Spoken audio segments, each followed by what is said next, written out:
All right, guys. What's up? Welcome back. Episode 9. I'm going to kick it off right. Here are my boys, Blues and Coos. Got a lot to dive into. Ninth Young, we're going to get it going. So, first off, some unfortunate news in the NFL. We just want to pay our respects to the late, great Hall of Famer, legendary quarterback Bart Starr. You guys know he passed away this weekend. Um, I mean, I know we didn't watch him play, but what can you say? One of the greatest players to play the game ever, one of the greatest quarterbacks, definitely in Packer history, and you could see what he meant to that fan base, and he'll definitely be missed. Um, I know you just looking back at all the games you probably watched, even like on NFL Total Network, all the games with Vince Lombardi and all them on the sideline, and talking to Bart Starr and everything. I mean, you could just see how good he was just from those replays, And I'm pretty sure we have some type of grandparents or uncles or aunts or somebody that probably witnessed him playing at some point that could probably speak to his legacy. So you know our prayers and condolences and everybody out to not only the family but the friends and everybody else that was affected by this loss. But we're gonna move on to there's a lot of NFL news going around right now. And the latest that I've seen was also, I saw that I forgot to mention it to you guys earlier. I don't know if you guys saw, but I think Buck Allen signed to the Saints earlier today, if I'm not mistaken. I have to confirm that one, but I believe he did. Like the Yeah, Javoric Buck Allen? yeah, like Javor wasn't Javors, right? Javors. Javoric Buck Allen. Like from he used to play for USC and was on the Yeah, Vikings. yeah, No, he was on the Ravens, my bad. yeah. Like I think he signed to the Saints today, if I'm not Oh, mistaken. so the I have to look. So the Ravens get Mark Ingram and the Saints get Buck Allen. Looks like a trade. Nice little trade, you know. Um, Richie Incognito back on the NFL team. He signed to the Yeah, Raiders. next. Yeah, Abood had some things to say pre-show, but Hold on, don't just introduce it like that. Don't just say Abood had some things to say about. Like, wait a minute. I I mean, said the dude. I said obviously, the dude did his obviously, job. If you can look past everything else, the dude did his job. you guys know how you guys heard how Cruz feels. Julian Edelman. We have the contract details on him. He's a 2-year, $18 million deal to stay with the Patriots. Ndamukong Suh, we have the updates on his numbers you guys didn't see already. He got a 1-year, $9.25 million deal, incentives, and other guarantees, and probably workout bonuses and stuff that can push his number up to about 10 million. And then just some quick other names that are kind of a surprise to me and maybe you guys too. But obviously we talked about Eric Berry last week. Derek Morgan still a free agent. Mo Claiborne still like a solid corner that can help out some type of team maybe. Honestly, the Jets should start looking at fucking Mo again. Honestly, I'd take him back on a cheaper deal. He just didn't play up to his $8 million price tag. I signed him for like 4 or 5 mil, honestly. Yeah. Then Jermaine Kearse, you guys didn't bring back either, but he can probably help out certain teams too. Yeah, but we now don't really room for Jermaine Kearse. He doesn't have a big market anyway. Honestly, he'll be a solid veteran that can help a team. He's probably going to more of a playoff team anyway. I think most Honestly, guys are I like Jermaine Kearse, but I mean, we really don't have anywhere to put solid him. number 2. Yeah, solid. Not you guys. You I'm guys, gonna be honest with you guys you. have Robbie. I'm gonna be honest with you. Jermaine Kearse, Golden Tate. Who's the other dude? Doug Baldwin, Tyler Lockett. To me, they're all the same player. Honestly, I can't tell the difference between any of them. I don't know if it's just me or what the. I feel like they're all that small build receiver that like fucking balled out in Seattle. Just did nothing ever since. I mean, I wouldn't say Jermaine Kearse did nothing with us. He just like he didn't do a lot. He didn't play bad though. Because it's like I wouldn't say the cup is half empty. I'd say it's half full. You know, you know what I'm saying? Like, I mean, he didn't exactly ball out, but we also didn't throw to him a whole lot. When we did, he caught it. He was a first down guy. It's important. Something. Then you have Gerald McCoy, who still all waiting to see what he signs. The last thing I read on him was that he left Cleveland, and I saw that he was heading to Bengals, and the Bengals were interested in him. But I also saw something that I hated that I saw today that they said the Cowboys should contact him, and I one, no, two, with what money? Like, go ahead, you got something to say about this. Yeah, stop it, Joe. Let them spend all the money they want to, please. Please tie yourselves up. I hope they give Gerald McCoy a 4-year contract. I hope he walks into the door and they say we're gonna give you your last contract of your career. And they fucking tie him up. The Cowboys, man. Joe's like, how are you gonna sign him with what money? Who cares? Let them figure that out. Sign whoever you want to. Don't worry about it. He's visiting with Baltimore right now. Huh? He's visiting with Baltimore right now into tomorrow evening. Yeah, Joe just said that he read something saying that the Cowboys should pursue him. Yeah, right. I mean, other than that, you got. I think I read the Bengals. I don't know if you visited the Bengals or if the Bengals were interested in them. I don't know if you actually went for a visit yet. Bam. If you leave the Bucks and you go to the Bengals, like, bruh, what are we doing? They better have broken off a fucking check for you to wear those stripes. I mean, it's like the same team. That's what I'm saying. It's If you're like gonna, his statement after he left, he was like, "If I'm my next team, I'm going to go play for a competitor." So if you say that, and then if you go sign with the Bengals, it's like, "Oh, you're a fucking clown." And then I mean, the other Sue one, left the team like the Rams and went to the Bucks. So Who? yeah, Sue left the Rams, who just went to Super Bowl, to go to the Bucks. Who really didn't well, we know what kind of player Sue is. Sue is not a high character player. He's chasing the bag. He's chasing paper. Whatever back he can get left. Mm-hmm. And I mean, the only name I found interesting is the guy Anthony Davis, who was the tackle for the Niners before he retired, and he actually he said he's attempting a comeback to the NFL right now, and the Niners actually released him. So I don't know if anything's gonna be interested in him. I mean, he's been out of the NFL for multiple years, so I don't know if he's interested. You bring him in for a workout, see what he's like, but I mean, it's a low risk reward. So what's the worst you can get, you know? But it's something I would definitely look into. You know, why not? See what you get from him. Maybe he's still got maybe a couple years up from the NFL, helped his body out. He healed up and rested up. Now he's ready to go. So it wouldn't be. It's not worth not looking into. But I mean, I don't know. I have to look more into that. I don't know how much he was making or anything. I don't know if he's going to carry over. I thought he got a semi big deal when he was over there. Well, what I remember, but I don't know. I don't remember. Something to definitely keep your eye on. I definitely would at least kick the tires on him. But yeah, other than that, moving on, there's a lot of non-free agency NFL news and notes. So Pac-Man Jones, who's his boy, always. Who's always saying something new about this guy every week. I love to sit back and listen to a good Pac-Man story.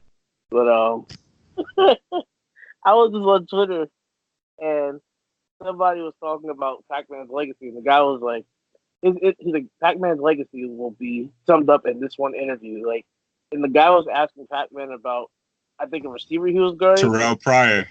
Yes. Garbage. Trash.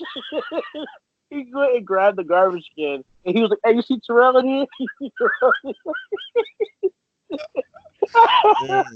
That's fucking crazy. No chill at all. No, that's one thing I'm gonna miss about Pac-Man. Definitely an entertainer, even if it's not on the field. I mean, so you have anything else to add to it? No, he's trash. You guys, trash. You're putting in the garbage. He did not care, yo. Oh God! I think there was a season of Hard Knocks where they had the Cincinnati Bengals on, and I think it was like Pac-Man and Chad Johnson, and they were trying to see who could field the most punt returns, or who could field the most balls without dropping a ball. And I think Pac-Man fielded like 8 balls without dropping any. Like, that's kind of fucking crazy. He's literally just holding on to like 8. But dude was a freak. If he stayed out of trouble, he could have really been something serious. But crazy, man. Yeah, I know. I mean, he retired, and I mean, like you said, even if even if I feel like he put up even like bigger numbers, just the off the field incidents alone, I don't think they'd ever put him in the Hall of Fame. Like even if he put up like great corner numbers, just based on all the off the field stuff, he would never get in the Hall of Fame. He wouldn't touch a golden jacket. Like, because what would that say to the Hall of Fame people if they put him in? I don't know, man. They put Terrell Owens in. He had some off the field issues. Not like that, man. Yeah, it doesn't. All right, maybe it's different. I was like, I don't know. That's a whole different level. Like you were just talking about a man cheating in the casino like last week. Yeah, you're right. You're right. That's you got to be pretty stupid to think you're gonna cheat in the casino and get away with it. Or you have to think that you're like really smart, like smarter than anybody else in the fucking room. If you're like, I'm just gonna con these people out of their money. Yeah, I'm a con the mafia out of some money. Okay, buddy. Yeah. Yo, I'm gonna rob a casino. Like, oh, all right.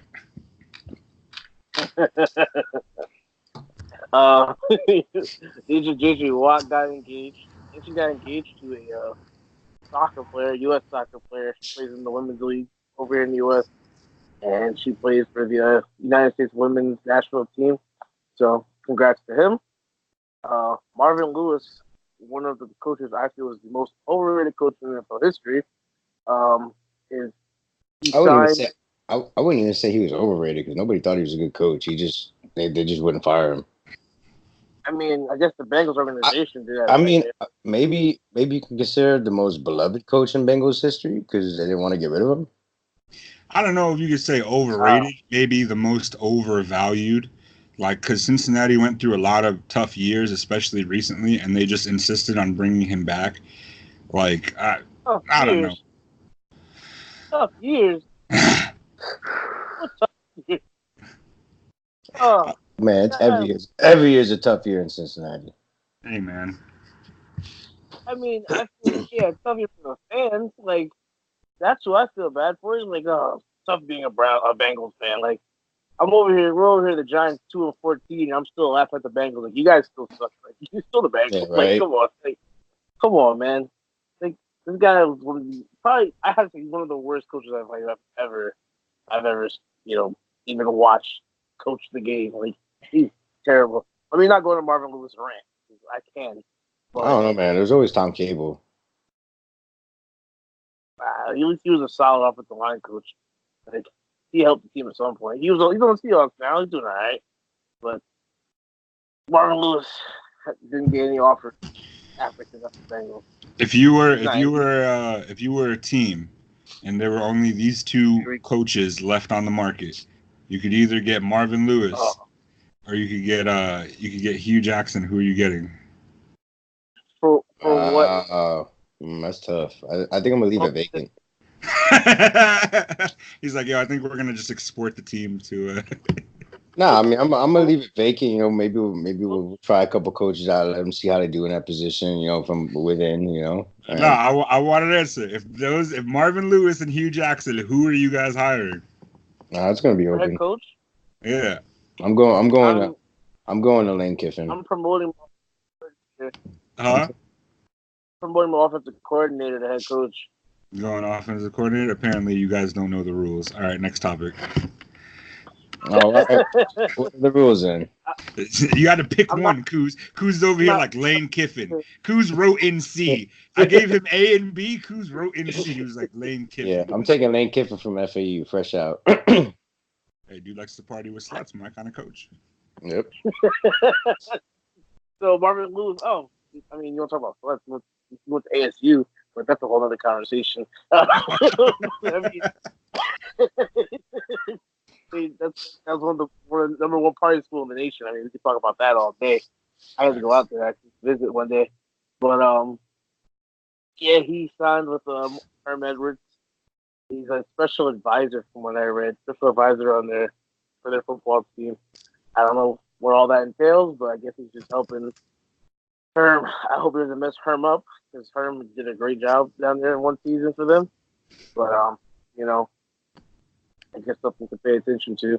I hope I never see him on the sideline. I just want to know, what is it that Marvin Lewis can advise Herm Edwards about?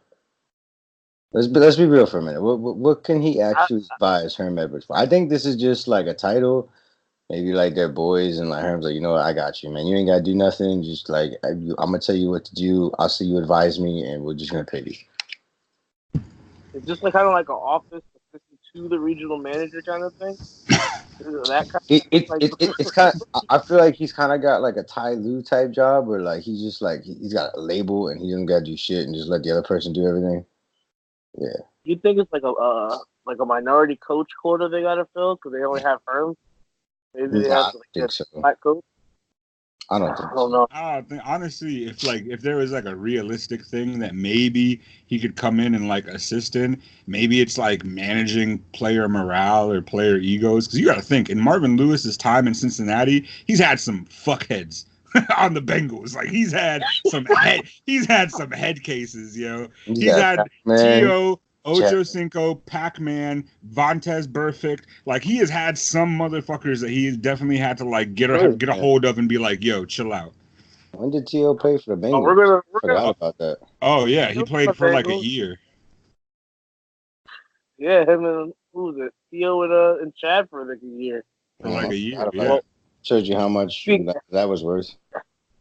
I mean, speaking of head case, Kuz did talk about Freddie Kitchens and you know what he said about Dell today. Kuz, can you explain that? So basically, he was just like calling out Odell. Actually, one of my buddies asked me if we mentioned it in the last podcast, and I hadn't heard about it by then. He said that Freddie Kitchen was calling Odell a head case, and he's basically just riding Odell because Odell hasn't shown up to voluntary OTAs. I don't know. In my opinion, like I think a player on a new team should be at OTAs, but once again, it is voluntary, so you can't get mad at that player or trash that player for not showing up. You guys can sit back down at the bargaining table with the NFLPA when you want to trash talk that. Honestly, I think Freddie Kitchens should not have said anything like that, and it's not a good look. Your player hasn't even showed up to practice right now for voluntary workouts, and you're gonna bash him. It's kind of fucked up. Abu, anything to add?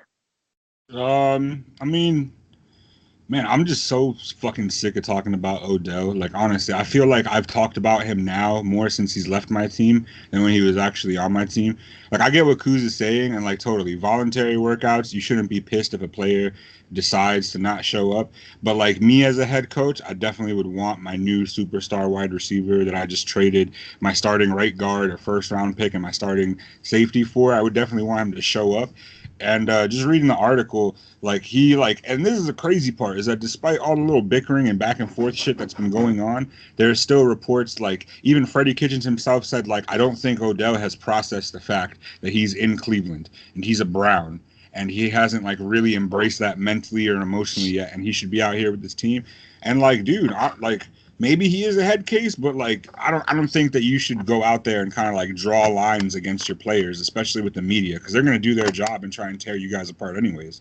So it's like they don't need your help to make these kind of comments. It's cool. He's on the Browns. He's not going to get fucking beheaded by the media. He's not in New York anymore. If this is New York, man, this would be a whole season-long thing. I'll tell you what, dude. If Baker comes for his neck, I don't think John Dorsey or whatever his name is, I don't think he's going to spare him. Nah, for sure. Because Baker came for Hugh last year, so. Oh yeah, Baker, he had been dead again. Every time he scored a touchdown, he'd look at you, Jack. That was awesome. Oh man. What about? I just want to say, I love Baker Mayfield. I mean, I'm happy with Darnold, but I really want Baker Mayfield on the Jets. How do you feel about the polls? I think the OTAs for the Jags for personal reasons, quote unquote. Like I said pre-show, I mean, he's probably out there counting his 20 M's that he got from Jaguars. Like, yo, am I really on the Jaguars real quick? Let me count this again. Oh, they're practicing. They could wait something counting. Nah, so. Big facts. That's a motherfucking fact. Maybe in that somewhere in that counting, he's probably sitting there. I was like, damn, was it really worth 20 M's to go to the Jaguars? Am I gonna make the playoffs? Hey man, you know what I'm saying? You lived in Philly, now you live in Florida. You know what I'm saying? So you take what you can get. But honestly though, I think like I read something that the Jags put out a statement saying that like their thoughts and whatever are with Nick during this time. So I think it's like a little bit more serious than like what they're putting out there. Like I don't know what it could be, but they did put out a statement saying that like our thoughts and best wishes are with him and his family. So hopefully it's nothing too serious, but yeah, I mean honestly, if I was him and I just got broken the fuck off, I'm not coming to voluntary workouts. You got me fucked up. Yeah. Oh, I didn't see anything like that. I gotta look into that. Now that changes the whole situation. When you put it like that, it almost makes it sound like somebody passed away or is in the hospital or somebody's going through some type of tough time. So if that's the case, then we wish them only the best. Not gonna wish death on anybody. But Yeah. so I know you guys recently saw about the whole Ben Watson situation, him coming back, retiring, and now he's finished the first 4 games of the league season. But I don't know how I feel about him getting suspended over this. I mean, from what I read, go ahead. like he knew he was going to get suspended when he came back because of treatment that he had during retirement. I don't know what treatment he had, but I mean, I don't know. So last year, because he played for the Saints last year, right?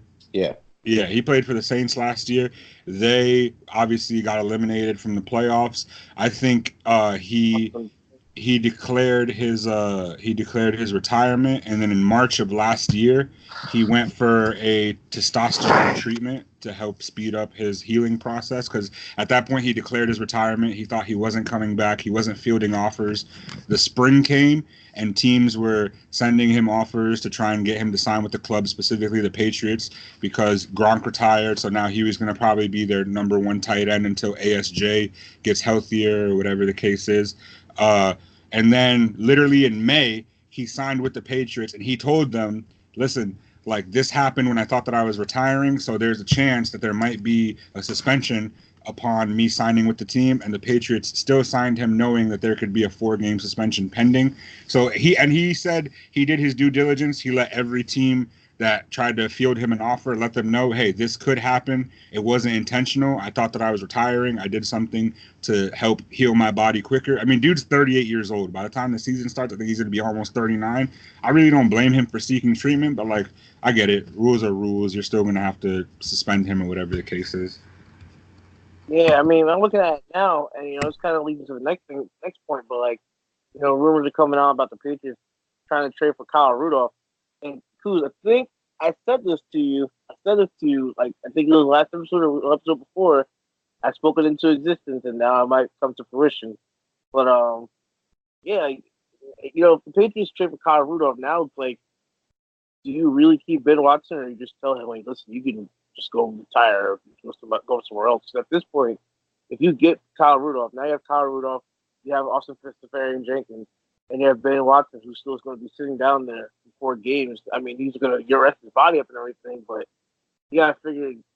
I mean, he might stay on because it's another shot at a ring. So I mean, why would he care if he's playing a lot or a little? At this point, at 39 years old, why would he really care? But at the same time, it's like, do you keep him? Do you keep him for the Patriots? Like, when you have the other 2, I mean, I think ASJ is the cut at that point because that man's always hurt. So you think after they signed ASJ, did they cut him now? I mean, yeah, depending on how much. I mean, see me how he signed with the Patriots. Probably a whole lot wasn't guaranteed. Because they're Do you mean if they get Kyle Rudolph? Yeah, let's be real. I told you not to put that kind of like voodoo on me, Ricky Bobby, but I'm gonna hope that they don't get Kyle Rudolph. So, I mean, I wouldn't necessarily be scared of Kyle Rudolph, but I mean, in that Patriots system, when Tom throws the ball, it changes everything. I mean, I want to see. I mean, he only signed to the Patriots on a 1-year deal, though. ASJ did. So, yeah, what was the contract? Yeah, I'm looking for that at the moment. But, he's a young guy, too. I didn't know he was that young. It's crazy. Who, ASJ? I think he's like 26 or 27 or something. Yeah, he's only 26. But I'm not seeing the exact numbers for it. But if it's only a 1-year deal, then I mean you're right. They probably it's not gonna be nothing crazy, and if they probably do bring back Watson, could see SJ leave. Honestly, probably wouldn't lose anything on it. I mean, I guess Phil. So the time you had ASJ on the Jets, is he any type of blocking tight end, or is he just straight like receiver? Because they probably would keep Watson probably block better. I mean, he was a decent blocker, but he was mainly like a receiving tight end. He's just down the field threat, I guess. I didn't see his contract details, but upon signing with the Patriots, he got a $50,000 signing bonus with another $40,000 in bonuses available. So all I'm hearing is 50,000 guaranteed. As of April 10th, that is what came out. And then just touching back on the Nick Foles thing, yeah, Doug Marrone released a statement, and he said our thoughts and prayers are with Nick and his family. So I think it is something a little bit more serious. I hope it's not like maybe like somebody in his family is sick, or maybe they had like a surgery or something like that. But yeah, yeah, I don't know.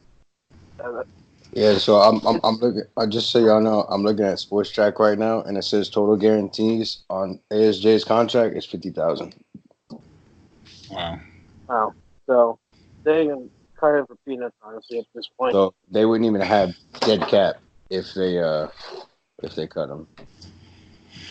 Yeah. And his base salary is 805,000. Yeah, so they could probably just sign like some free off the street and they make him like the third tight end, and he'd probably do better. He'd probably stay healthy, honestly, at this point. But so I was reading earlier today, and I'm just all over Twitter while I'm at work, and I probably shouldn't be, but gotta get my information somewhere. And they have the finalists for the Hard Knocks this season. And so right now they have the Raiders, the Niners, the Giants, the Lions, and the Redskins are all finalists right now for the Hard Knocks position. Well, let's be real. Nobody's gonna want to do Hard Knocks with the Lions. So next. I don't want to be on that, and I don't want to be on Hard Knocks. I'm not gonna lie. Mm-hmm. I think ultimately it's going to come down to the Redskins and the Giants, and I think it's going to be the Redskins because of Dwayne Haskins. I hope it's the Raiders, honestly. I hope it's the Lions, low key, because like go and like show like a dysfunctional ass organization. Like, look, everybody knows my team's fucked up right now. I don't want to see it for like 6 weeks. You know what I'm saying? Every Sunday, prime time. Like, give me some kind of hope. I don't want to see these motherfuckers until preseason. Don't give me something that leads up to that. Everybody was saying that they think it's gonna come down to either the Niners or the Raiders. So I was saying it might make sense to be with the Raiders just because of his just because of the Raiders, they're moving and everything. It might be kind of interesting to see that. The Niners are saying just because of Garoppolo being hurt last season, having to go through all C.J. Beathard and Nick Mullins and all the injuries with Jerick McKinnon and everybody being out, and just seeing how their new receiving core is going to work with them. So people are saying it's pretty much a 2-horse race between the Niners and the Raiders, which I'm fine with seeing either or. I honestly, and Jimmy G going to be back. Yeah, man. I'm interested in seeing the Raiders because you know how AB is going to be on there. AB and all their draft picks, and seeing Josh Jacobs work and seeing how people are receiving them getting Cleveland Farrell at pick 4. So I would go with the Raiders because I'm interested to see. And Gruden's back too, so I'm interested to see how they're going to progress, especially with the move to Vegas and maybe Marshawn makes a cameo or something like that, like he wants to come back or something, So I don't know. What you guys think. I mean, like I said, man, anybody but the Giants. I just don't look like this offseason has been literally the most difficult offseason of like any of my sports teams ever. And like I'm just not trying to like watch it through a beautifully shot HBO documentary for 6 weeks leading up to preseason. Like my heart can't handle that shit. I like how you said beautifully shot. Because it is. I'll tell you, HBO Sports and like they're like up there, man. You're right. It does. It looks so crisp, but that just only makes it worse. Like they're just sitting here. Like I want like a little fuzzy TV where I gotta hit the side of the thing. Like who's that? Who's that? I don't know who that is. I don't want to be in HBO. I'm like, oh, there's Saquon Barkley just wasting his career. Another Fuck 5-11. Eli looks so old. God damn it. Oh, all the bumps and graze on his face. Oh gosh. Oh, I don't know. My pick's with the Raiders. I don't know. I guess they haven't done it yet, right? Because you can't do it. You do more than once. Yeah, you just can't do it more than once in a certain amount of period of time. Yeah, I've seen the show maybe a couple times, but I don't have HBO. But my vote would be the Raiders. I think it'll be interesting. I honestly haven't watched Hard Knocks in like years. I saw like a couple years back they gave it to the Dolphins, and I was like, "Oh, I'm done. Like I'm not. I'm straight on Hard Knocks. Who the fuck? I don't want to fucking watch Ryan Tannehill for 6 weeks. Like, what is this bullshit?" The Dolphins are hard. No, bro. All right. Well, something interesting that I did catch my eye was this debate people are starting to have. Like Donovan McNabb's like in the news, like just in the news like a lot lately. Like, so before I get to what I was going to say, I actually also saw that Donovan McNabb was saying that he would trade his NFL career for an NBA career if he could go back and redo it. Now, I don't know. I don't know if he was like nice in basketball. I guess he was nice at Syracuse. I was played or. He could have played at Syracuse, but I think he just committed to football. I don't know if he's like that nice, but like I know he could have played. He could have played at Syracuse had he wanted to. Yeah, I mean, yeah, like just if you just Google Donovan McNabb, you'll see a whole bunch of different stuff popping up about him. Who's gets something to say because you unmuted your mic and usually you get some gold to say. Man, I'm just like I've heard so much about Donovan McNabb in the last couple of weeks. I'm over this guy, man. You ain't been in relevance in how long, and like you just come out the woodworks with like talking about like Carson Wentz and all that, blah blah blah blah. Like shut up, man. Shut the fuck up. You made your money. Enjoy retirement. Let people play what you can't play no more. Well, what I was going to get to is that they're saying that. People are saying that McNabb was a better quarterback than Troy Aikman, and that he deserves to be in the Hall of Fame. And he was saying he doesn't recognize, or he doesn't understand why Troy's in the Hall of Fame and he's not. So, I mean, I'll go down the numbers. Well, go ahead. First question: has Donovan ever won a ring? Nah. Obviously, there's not even an argument here, man. Fucking Donovan McNabb is not better than Troy Aikman. And the people who think that, man, I'll tell you what, man, this UCF plug, he got a lot of people as his clientele, man. I'm telling you. He must have blown up after the UCF started calling themselves national championships. Everybody must have been asking for his number. Because everybody be on some next level shit. They all got the same plug, man. Yo, honestly though, low key, I fucking love it when fans of other teams start beating up on teams in my division that aren't my team. Like, I love that shit. That shit, like, it makes me all like warm inside. Like, yo, just hearing Kuz talk shit about like the Eagles and Donovan McNabb, I'm like, yes, let it happen. Yo, I'm not gonna lie. When I saw Donovan McNabb was trending on Twitter, I thought like his Campbell's Chunky commercial was made like a resurfacing or something. I thought like that's the last thing I even seen him on. So the fact that he's even talking about Troy Aikman, like, sir, you have some fucking nerve. You have some audacity. Like, bruh. First of all, like, obviously we're Giants fans, but it's like to be blind at like what Troy Aikman accomplished in his career is just pure ignorance. They're like probably one of those like all NFL dynasties. Like when you think about like dynasties previously in the NFL, you think about that Cowboys team that had Aikman and Emmitt Smith and Michael Irvin and like the shit that they got done. It's like, no, Donovan McNabb, you literally you played in one Super Bowl in your career and you fucking lost. You fucking lost, and like that was it. Like that was literally like the epitome of your career. So, just for sake of argument, numbers sake, I'll pull some numbers up real quick. So we're gonna go down. You want to do Troy or you want to do Donovan first? What do you want to do? It don't matter. What do you want to do? Troy first, Donovan first. Aikman's already in the Hall of Fame. Don't matter.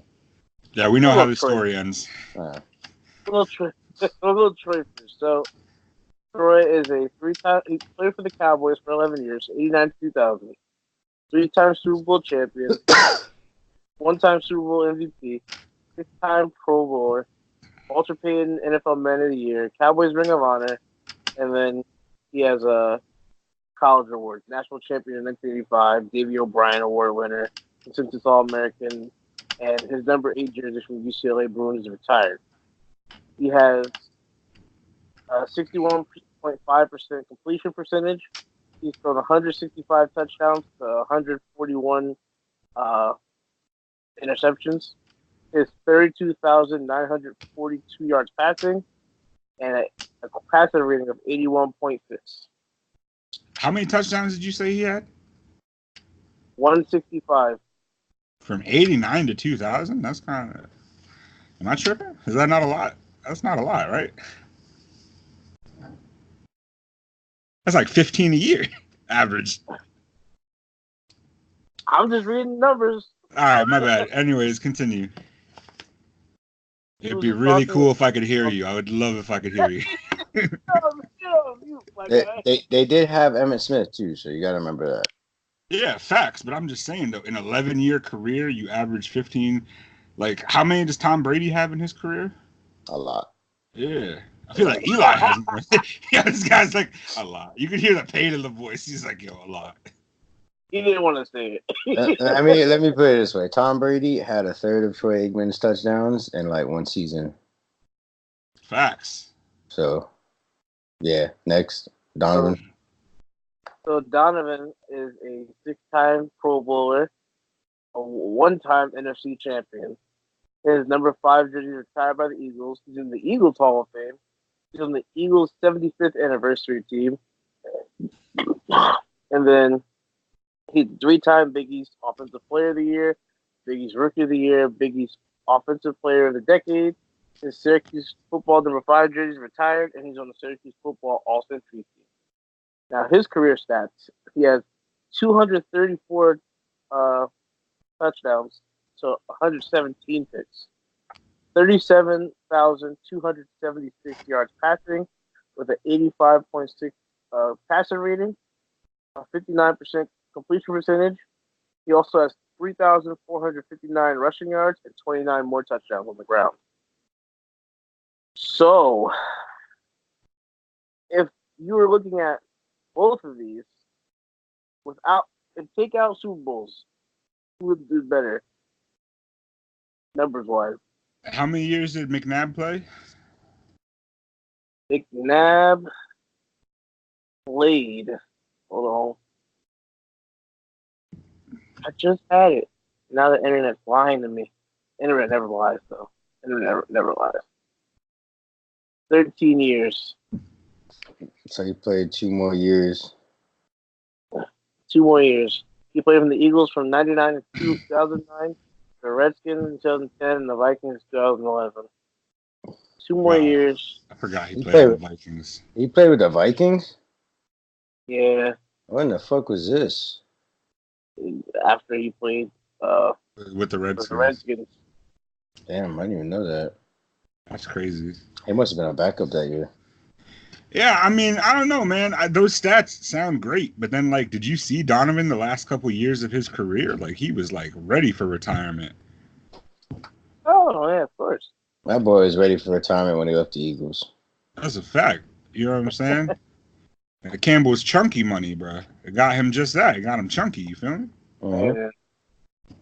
So, you kind of hit on the head with Aikman as far as his touchdowns that he threw for. Yeah. Unless he had a complete year or like a year and a half that he sat out, that's just surprising for me to hear. Because if you do 165 divided by like 11 years or 12 years or whatever it was, like, it doesn't average out to be that much. Like maybe like 15 a year. It's just crazy to hear. Like one of the all-time greatest. Yeah, I mean.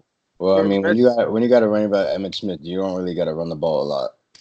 Facts, but it's like I mean, pass the ball a lot. My bad. Yeah.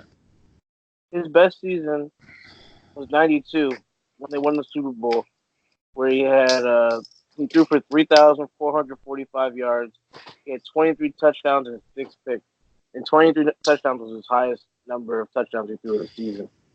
I don't know, man. Maybe he was Everything just like a low volume West Coast type of quarterback. I have no idea. I mean, again, I guess Dallas is known for that offensive line and for their running back. So But I mean, you got also, O-line, you got a running back, and you got a defense. We don't have to really do.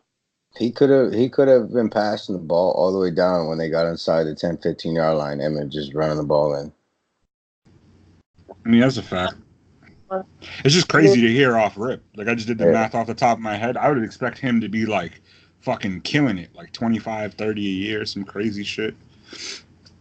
Yeah, it's also a different game back then. So It's not like now where everybody's throwing for 5,000 yards passing and people are laughing at 30 touchdown, performance of the season.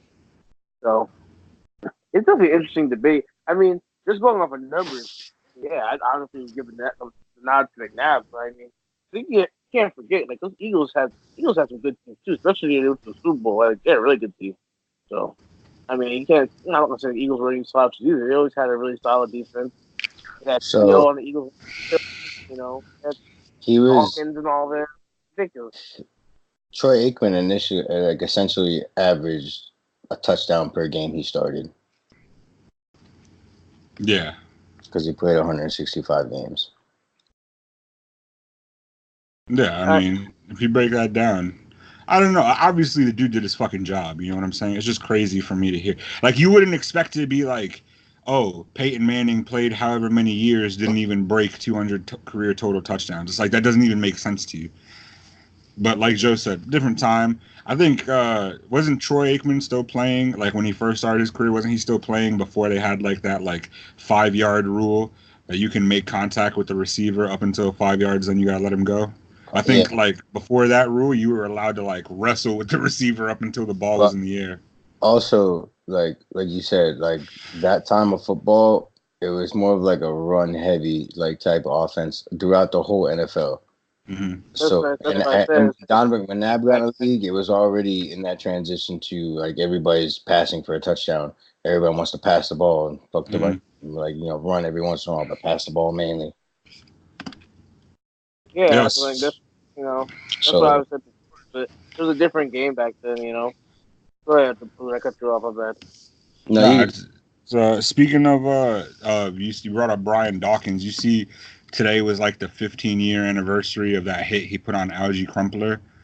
Yeah, he fucking folded him in the middle of the field. That's crazy. But he knocked some years off of Crumpler's life with that hit. He wasn't. Crumpler left the Falcons and gained like 20 pounds, and that was it. Bro, he looks like a right guard right now. Like, he just looks like an O lineman. It's so funny. It's crazy seeing like the skill players when they retire, they all get fat, and then seeing the linemen when they retire, they get mad small. It's just so funny to see. Yeah, it's like Jeff Saturday. You see how tiny he got? No, his head doesn't even match the rest of his body. His head's so huge. And then you see like Maurice Jones-Drew like busting out of his suit. He just let himself go. He's so huge. He was always kind of bigger boned than everything out of college, but like, he got huge, though. Yo, we're going to have this conversation one of these days. Not today, but we're going to have a conversation about players that already look like they're ready for retirement. Like, you could tell in their face, like, oh, once you stop having to be active, you're going to gain like 300 pounds. You're just going to be chill. There's some players you could tell now, like, bro, you're just waiting for retirement, huh? Shoot. When I retired from ball, I let myself go, too. Well, you were about to be like, I can't wait till I retire from Sportsmark so I could let that happen. No, that already happened, brother. I retired after high school and I found beer and I was never the same. That was it. Oh, gosh. Some good ginger ale. Oh, I love me a good ginger ale. Always good ginger ale. Oh, man. That's just seltzer, that ginger ale.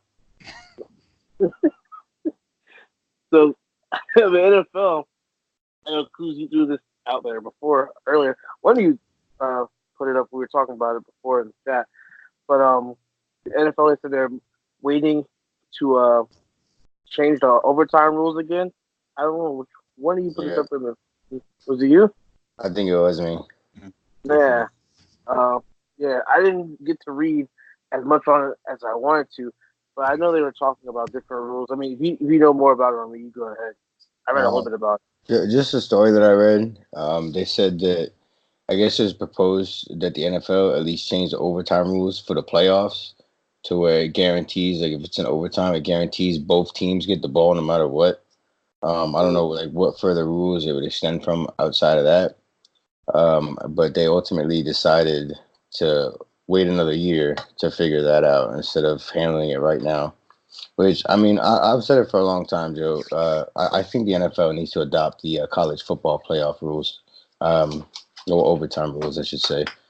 I honestly think that's the best like overtime rules. Like each team starts at the 25. You get a set of downs, whatever, and after I think it's after two overtimes, you have to go for two at that point. I think ultimately, I think that's at least in the playoffs. I think that's how overtime should be played. Yeah, I hate the whole like if you get the ball first, you score, then it's over, and that's it. Like, I mean, I know for right now, like if you get now, like their whole overtime change that they did in the last few years is that if you get the ball and you score first, it's over unless you kick a field goal in your first position. Then the other team gets a chance. I think that's bullshit.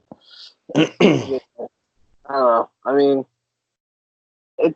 I read a little bit earlier, like I was saying before I had to go to before I had to go to baseball practice. But and I was just reading what I was reading about it. They were saying, well, one guy was giving his take on the situation. He was saying like I don't see this being resolved anytime soon because he's like at the end of the day, like I see them putting, I see them putting like another like stopgap kind of thing in place, and then next year, so they're gonna try to, they said pretty much that they're gonna keep pushing it back and back and back, and nobody's really ever gonna resolve it.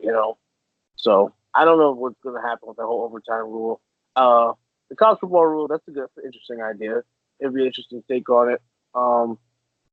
Yeah, I mean, as long as I just don't like the whole thing, like I said, about just this team gets the ball, they score first. Like you go into overtime and like the guys just score in like one play, a running back breaks like an 80-yard touchdown run, the game's over. Like it's like come on, like what's the point of overtime?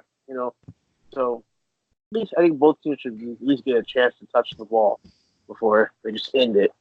But I'm okay with the whole sudden death thing in the regular season, but in the playoffs, I think both teams need to be guaranteed a chance to have the ball. Yeah, see, it's I'm. pretty Go ahead, Joe. interesting though of changing. No, I was saying I think that's kind of interesting just to kind of change the They, rules. and honestly, they gotta get rid of this whole tie shit because this is like ties in football, like it shouldn't happen. There must always be a winner, in my opinion. Ties in the NFL shouldn't happen. Like high school, I'm okay with stuff like that, Yeah, but not in the NFL. Like because I then you mean, got if they don't have ties in college football, why the fuck do you have ties in the NFL? I don't know. I mean, and like, a lot of stuff it just makes things like harder later on, like figuring out what people this guy's what percentage and this is a tiebreaker and this like come on, just honestly, and it's college football. I'd love to just see it. Just keep going with the football. I don't care. Like there's no ties. Just keep going. Like that game. What was that game? Texas A&M versus LSU, where it went to like I think it was like 7 or like 8 overtimes to win that game. I think the final score was like 77-76, something outrageous. I I couldn't even stay up to finish the game because it was like the game went to like 2 in the morning and I worked the next day. Like that was like, this is ridiculous. And I was like, this is kind of embarrassing because this is the SEC that prides itself on defense. Two, this is LSU, which definitely prides itself on defense. And you have like Greedy Williams on your field playing defense. You have Devin White out there on defense. All these studs. You have what's the kid's name? Jordan Delpit, I think the safety is supposed to go on first round next year, and all Yeah, these people out there, and like you're giving up all these touchdowns to these people, and there was no adjustments made. I'm like, listen, Texas A&M has a 6'6" receiver that they literally just kept throwing the ball up to every time, and he kept coming down with it. and you're going to leave your 5'10" corner on him, you have a 6'4" corner or 6'3" corner and Greedy Williams standing on the other side of the field. But because you refuse to move Greedy Williams because I play the right cornerback role and not the left cornerback role, you screwed yourself out that game. It's like, but it's college football. So I like watching it, so I wouldn't care. I just keep watching. Well, that brings me to the last point. Who I think you posted this about the NFLPA and DeMaurice Smith, and they were talking about the CBA. Do you want to shed some light on that? Yeah, so DeMaurice Smith released a statement today basically saying that agents should prepare their players for a lockout or for an end or like no football for at least a year before the 2021 season. Because that's when the new collective bargaining agreement comes into play. And he said that it's going to be basically like a tumultuous process. It's a lot of players or a lot of owners aren't going to want to give up more revenue. I think right now it's like a 47% revenue split. So obviously I think they're going to want to go up from that. They want to limit things like franchise tags. They want to limit the 5th-year rookie option, because it kind of fucks up your money when if you balled out your 4 years, why should you have to be held to that 5th year? Just a lot of things that are going to come into play. And honestly, like my whole thing is I hope that the NFLPA just doesn't fold. Like I think the last time that they had a lockout was like 2011, and they got a lot accomplished, but at the same time, it's like there's so much more. Like you guys could have fought for more guaranteed money in your contracts. You guys could have fought, and I think at that time they kind of they didn't have like the idea of like really how much they were valued. But now seeing like how other sports are branching out and how they're treating their players, I think this is going to be the collective bargaining agreement that puts the NFL in the direction that it needs to go. If they do things right, if they don't fold, because if they fold, they're going to be letting down basically every player. I'm gonna tell you right now, who's gonna fuck up guaranteed money is players like Kirk Cousins and all these fucking players that aren't worth this amount of money. They're getting fully guaranteed contracts and fucking shit in the bed. Like that's they're gonna be their point. That well, he got fully guaranteed contract and look what he did. You know what I mean? Or they're gonna have to add. They're probably gonna see if they could put a clause in the guarantees to where if he doesn't perform to what they paid him to perform to, they're not getting it. Also, as far as the franchise tag goes, we've had a couple conversations on this. I don't think a team should be able to franchise tag a player more than one time. In my opinion, I think it's kind of fucked up. It's like also going back to the Le'Veon Bell situation, the whole reason why he sat out is because you got a team like the Steelers who's going to try and squeeze every ounce of fucking effort and value they can out of you. They almost ran that man to the ground. 400 carries? Are you kidding me? And then you want to franchise tag him again? Nah, I'm not cool with that. I think the whole 5th-year thing, I don't think that's going to happen just because players are so young now when they come to the league. By the time they're done with that 5th year, they're still only like 25 years old. So I don't think they'll get that. I definitely think the franchise tag needs to go. Facts. But if you look at like, for example, like there's like the NBA, you only need that 1 year and now you're pro ready. So you got to think about it. By the time that NBA contract, cause I think with rookies in the NBA, you get the 2-year deal with like a 2-year option that you get to pick up after their 2nd year. And so that way they can be locked in for those amounts. You have to think by the time that contract is over, an NBA rookie is 22. You know what I'm saying? 22, 23. And it's like, there's a completely different level of maturity between like a 24, 25-year-old and like a 21, 22, 23-year-old. Like there's just, and the fact of like you spent those additional 2 years in college preparing yourself to be like in a system, not kind of like, because college basketball players, like everybody kisses your ass until you get to college. You get to college, everybody kisses your ass, you get to the league, and then it's like, the NBA just kind of nurtures you. In the NFL, I feel like there is no nurturing process. Like you needed that maturity just to even get to the NFL. And I think that shows like, you were a 3-year college student, you were that you were this impactful on your college team, I don't think that you should be held to that 5th-year option, because like I said, like if there needs to be like a scale of balances where if you have contributed or if you have been productive to a certain point, like there should be no limitations on what you can earn. Like what you said about the Kirk Cousins thing, for sure they're going to look at contracts like that and they're going to be like, this is why we can't have fully guaranteed contracts. But if they were smart, they would spin it and they would say, you need to have a criteria that if players meet these criteria, if they make whatever accolades, like I don't know, and a lot of the offseason NFL accolades, if they have like an NFL first team or anything like that. But if you hit this, if you hit like a yardage quota, there should be no like cap or limitation on your earning potential. Because like you said with the Lev Bell thing, he surpassed that. He surpassed that to the point where there should be no franchise tag. But because the NFLPA didn't put a like the NBA. If Klay Thompson made all NBA this team, he was eligible for a supermax. Because he didn't make any of the NBA teams, he took like a $30-40 million hit. So it's like at least there are like conditions to where if you hit this accolade or if you hit this level of production, there's nothing that can hold you back from earning this level of income. In the NFL, it's like super restrictive.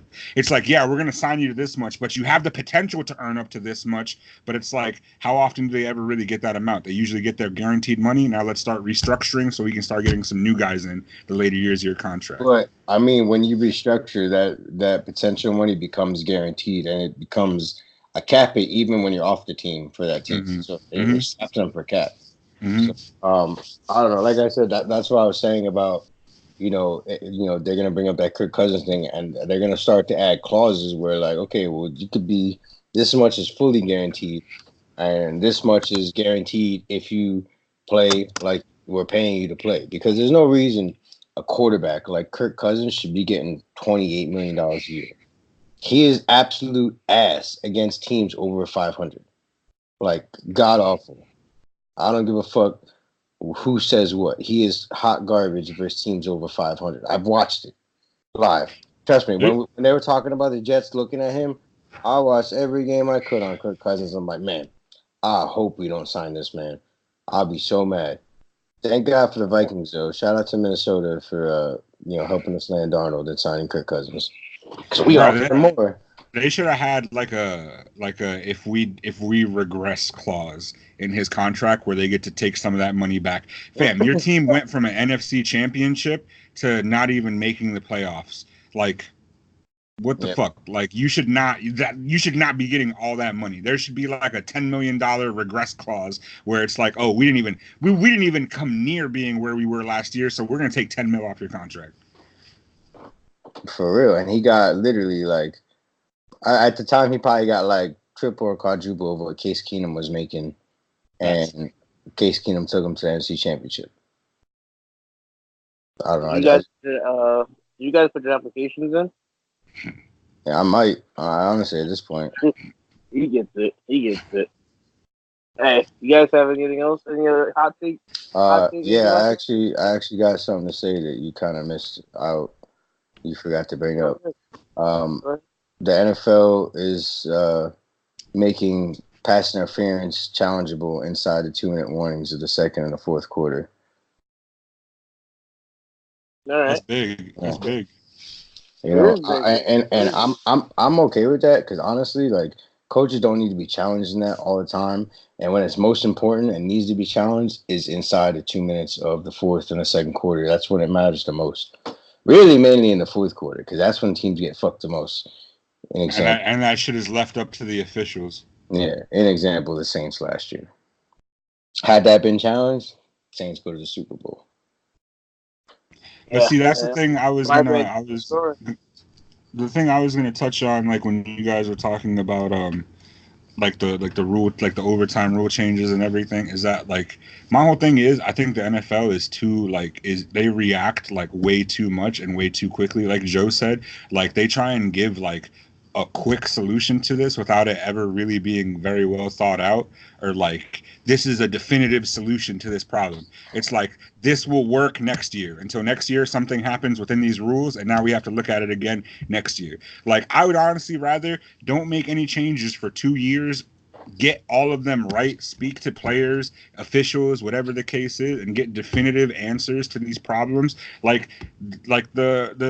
I mean, I'm not gonna lie to you, like that, like being able to review the interception, that was directly because of, or being able to review the pass interference was directly because of that Saints game. So like in that sense, you kind of do have to react quickly to that.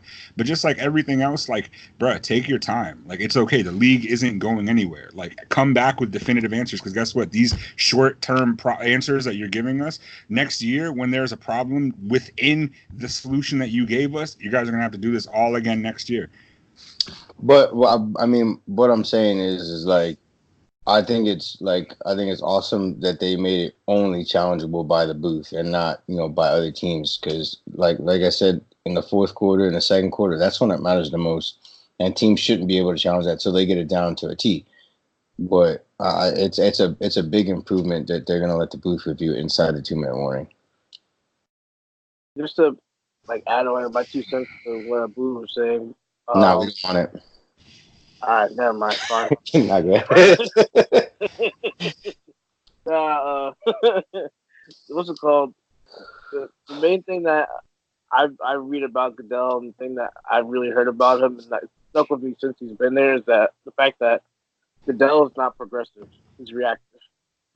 So Goodell's back there collecting the check. He still ain't even done nothing on a whole Tyreek Hill thing. So, and that's the thing. Like, he doesn't go out and try to figure out things beforehand. He doesn't try to put something in place, and he waits till something happens, and then he's like, "All right, we gotta go fix this."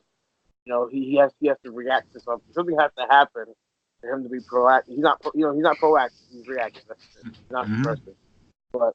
And that's the thing that I keep hearing about him, and that's the thing that I keep noticing. He's not that guy that goes out and takes the initiative and fixes something beforehand. He puts things in that are going to just. He's not. It's like he's putting a Band-Aid on everything. He's not going out and actually, doing the surgery or doing the treatment to fix something, or taking the medicine. Like, he's just putting a Band-Aid on it. Like, he put a Band-Aid on a broken arm. Like, not fixing anything.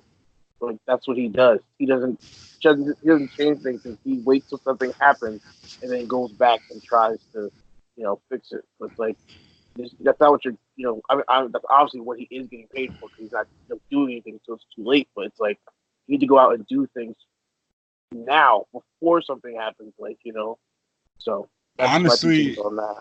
Yeah, and honestly, like the thing with Roger Goodell is he's a wordsmith. The dude knows how to talk. The dude knows how to talk himself out of any situation. You can tell that he has like a lot of meetings, a lot of discussions with whoever their legal staff and their attorneys are, because everything he says is completely like, he addresses what their issues are, he addresses why they're issues, but he doesn't really give you answers. And like players have said, they have left these NFLPA meetings before after meeting with him feeling like they had a productive conversation, but then really when they like look back on it, they're like, he didn't address any solutions. He just talked about the problems and why they're concerned about them, and everybody left there feeling like they were reassured. So it's like, I think that he's literally up there kind of just to like try and play peacemaker. He does a terrible fucking job of it. But I don't look at him as being like Roger Goodell is going to find the answers. No, Roger Goodell is going to meet with the owners. Roger Goodell is going to meet with NFLPA. They're going to come to an understanding, and he's just going to be the mouthpiece that basically says it. I mean, I've always said this, and I still stick by it. Roger Goodell is probably the worst GM football's ever had. Owner or whatever, CEO. Whatever. Doesn't matter. Commissioner. Whatever. That's whatever he is, he's the worst at it. All right, that's the bottom line. He's not fair at all. It's cool. We finish each other's sandwiches. Yeah, all right. Not to get wasted. We almost did it. We almost made it. You guys want to know the time? Yeah, I do actually. 1 hour and 3 minutes. Mm. We were I'm really proud of you guys. We were at 47 minutes, and then Boo said something, and I was like, all right. We were at 55 minutes, and then a Boo jumped on, and I was like, oh, it's not going to make it. Give the people what they want. I guess. Why not? Whatever. Well, end of another show. Real quick, since we're over an hour and we're not going to, do anything anyway. One thing that has me dying lately are these people that are putting the baby faces on people, the athletes and everything. Yo, And that, I have to share this with the world because is this this man looks no different. can't Pat see it. Mahomes, Oh yeah, yeah. this man looks no different with the baby face on it. Yeah. That is Like, amazing. That's Yo, spectacular. the funniest Oh my one, god. in my opinion, the funniest one is like when Stephen A. Smith was going on his rant about how he was all mad that the Knicks didn't get the number one pick and they got number Oh three my instead, god. yeah. and they put the Yeah. baby face on that for his whole rant. Dude, that was probably the funniest thing I've seen Oh in a god. very long time. I can't scroll past that video without watching it. I have to watch it every Yeah, time he was like, "I got a godson over there. I love him very much. I don't want to see him. I I don't even want to touch him." Right.